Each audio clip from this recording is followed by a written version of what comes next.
Hi guys, my name is Christy and today I'm going to talk about gossip, and I have a few questions for you before. Who knows what gossip means? And you can just raise your hands. So 1, 2, 3, 6, 7, 8, and the rest. I don't know how many people are in the class. And who has been a part of a gossip? Unintentionally. 7. And who thinks gossip is a weapon? I'm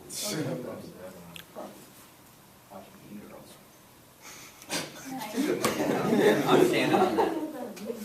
Lindsay Lohan, though. So 8, 7, and 9. So I'm gonna explain what gossip is, and I'm gonna tell you a story that happens in my life many years ago that has gossip involved.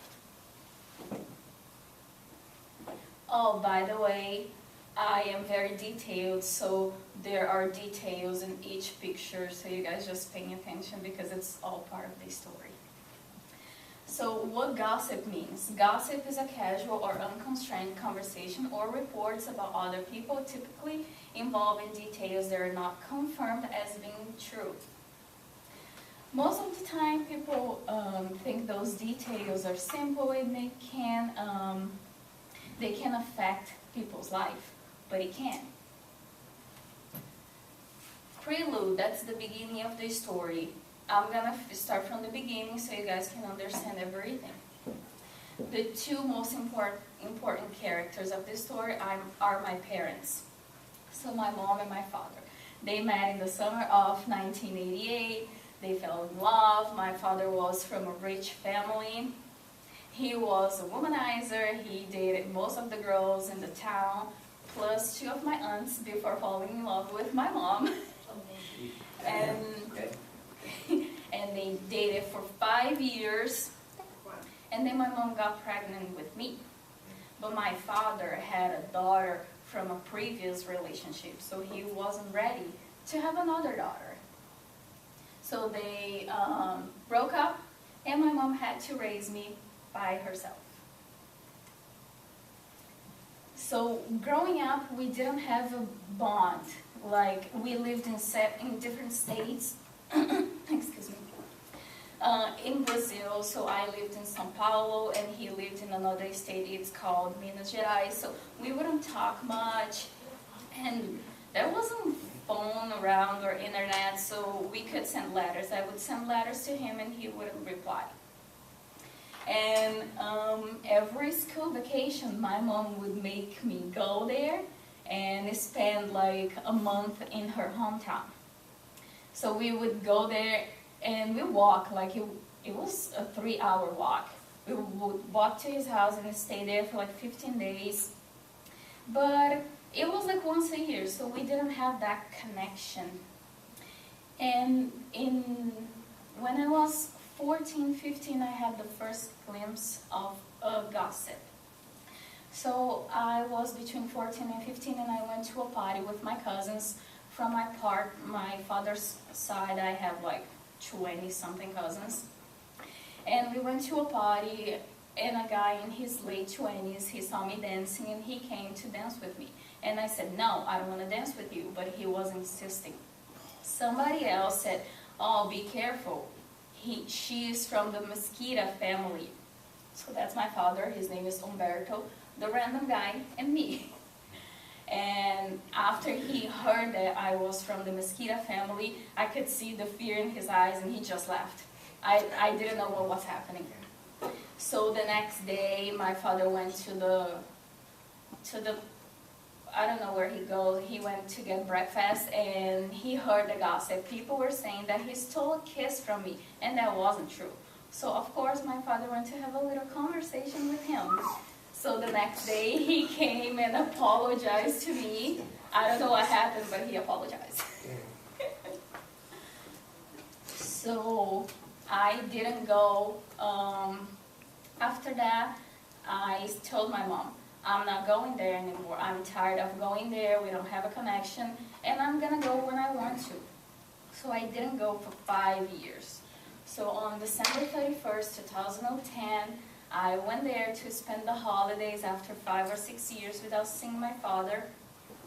And we were celebrating. It was like a huge place that everybody was celebrating the New Year's. And I saw him, but he didn't look at me. And I didn't care much, and I kept dancing and enjoying. 30 minutes later, I saw him again, and I went to talk to him. But he was super cold. He barely talked to me.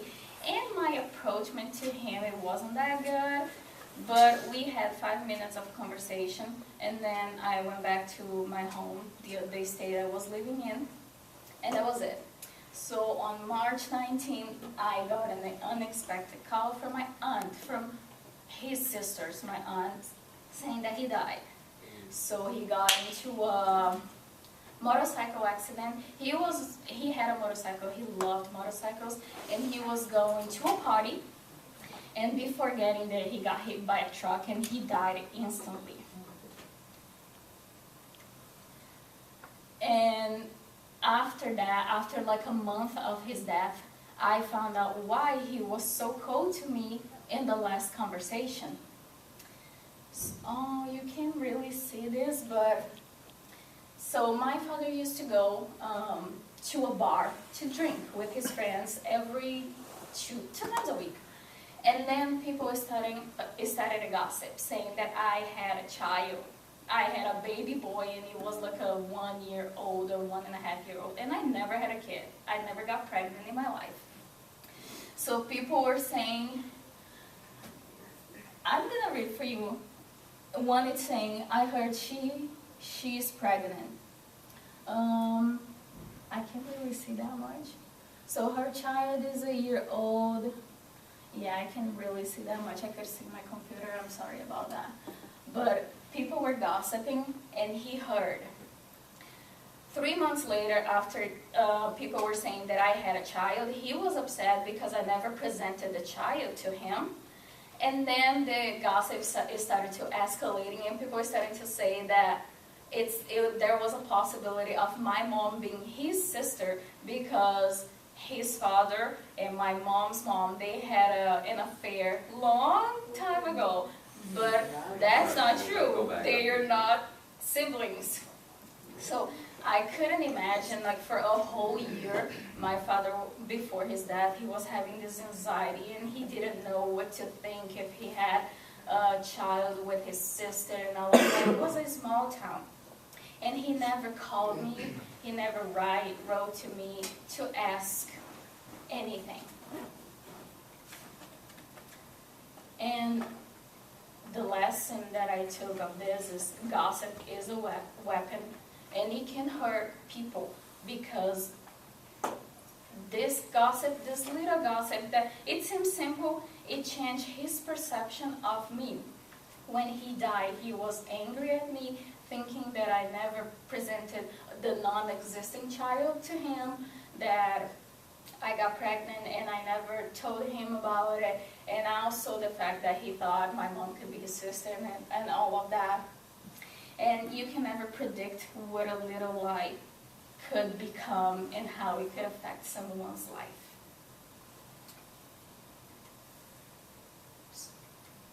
And I have a challenge for you guys. I challenge you to make a phone call, send the message for your loved ones, visit them, and enjoy every moment, because you never know when it's going to be the last conversation. Thank you.